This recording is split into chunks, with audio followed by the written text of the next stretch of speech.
Nanti buka.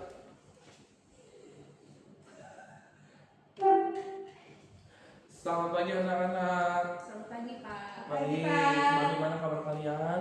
Luar biasa. Baik, bagus ya. Baik, sebelum kita melaksanakan pembelajaran kita hari ini, ada langkah baiknya kita berdoa menurut agama dan kepercayaan masing-masing. Berdoa dulu. Berdoa selesai. Baik, pada kali ini kita akan melanjutkan mengenai pembahasan kita yaitu tentang RPBK. Yang dimana di sini Bapak akan menjelaskan ada dua RPBK, yaitu ada RPBK inteligensi dan RPBK mengenai proposal tentang konsentrasi belajar. Oke, kalau begitu kita akan membahas mengenai RPBK konsentrasi belajar. Nah, konsentrasi belajar juga berkaitan dengan adanya konseling humanistik. Nah, kita pertama membahas mengenai konseling humanistik yang dimana nanti ada integrasinya dengan konsentrasi belajar.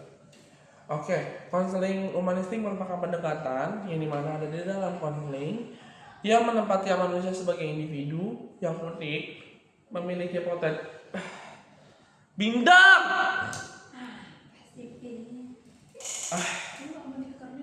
Baik, pertama kita akan membahas mengenai konseling humanistik yang dimana pendekatan model konseling humanistik itu adalah merupakan pendekatan dalam konseling yang menempatkan manusia sebagai individu yang unik, memiliki potensi untuk berkembang dan mampu mengarahkan dirinya untuk mengarah pertumbuhan yang optimal. Nah, dalam pandangan humanistik juga kita nih setiap individu dipandang memiliki nilai. Nilainya apa aja sih? Nilai intrinsik dan juga nilai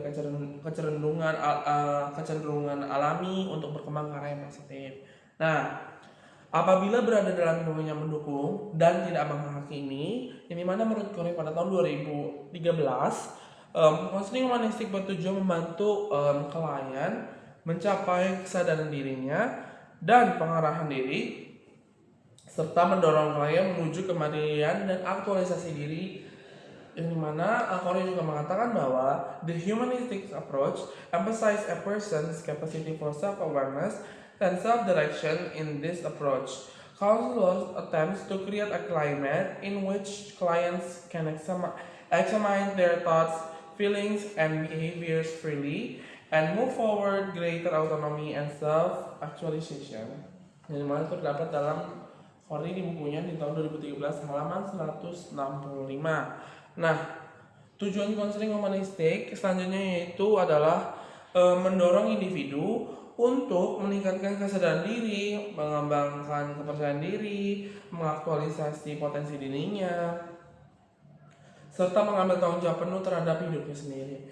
Nah, melalui konseling humanistik ini juga siswa dapat mengenali dan menerima dirinya, memahami sumber masalah konsentrasi yang dialaminya, dan juga serta dibimbing untuk meningkatkan solusi dari dalam dirinya. Dan juga ada teknik tambahan seperti deep breathing atau pernapasan dalam. Nah, atau teknik yang dimana diterapkan bersama dengan konseling humanistik. Baik, kalau gitu kita akan lanjut mengenai teknik deep breathing atau pernapasan dalam.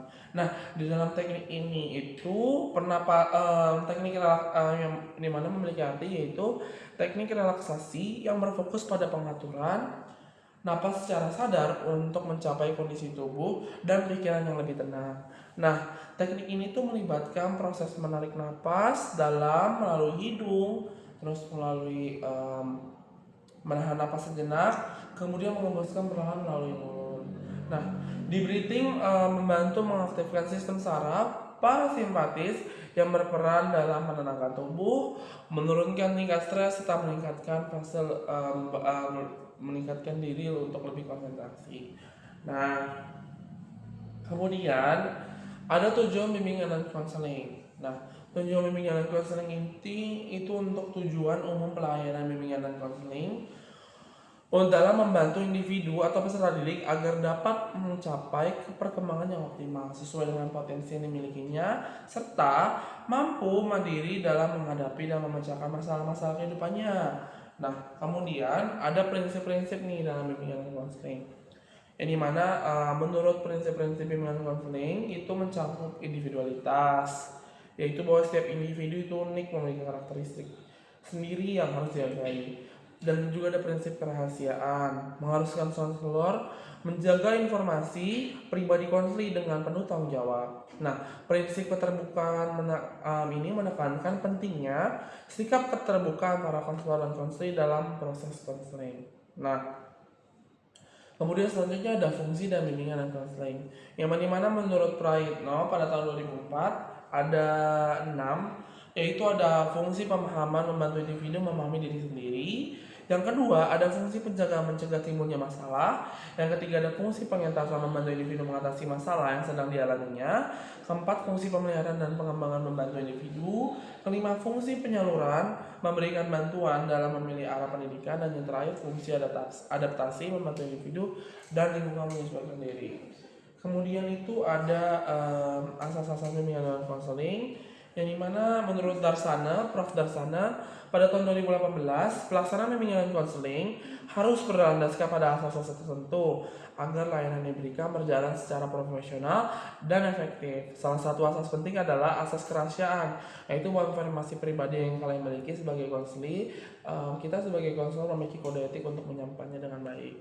Oke, kalau gitu kita akan membahas mengenai konsentrasi belajar. Nah, pertama, Bapak membahas mengenai langkah-langkah konsentrasi belajar. Yaitu ada empat pertemuan. Pertemuan pertama yaitu adalah persiapan dan observasi awal.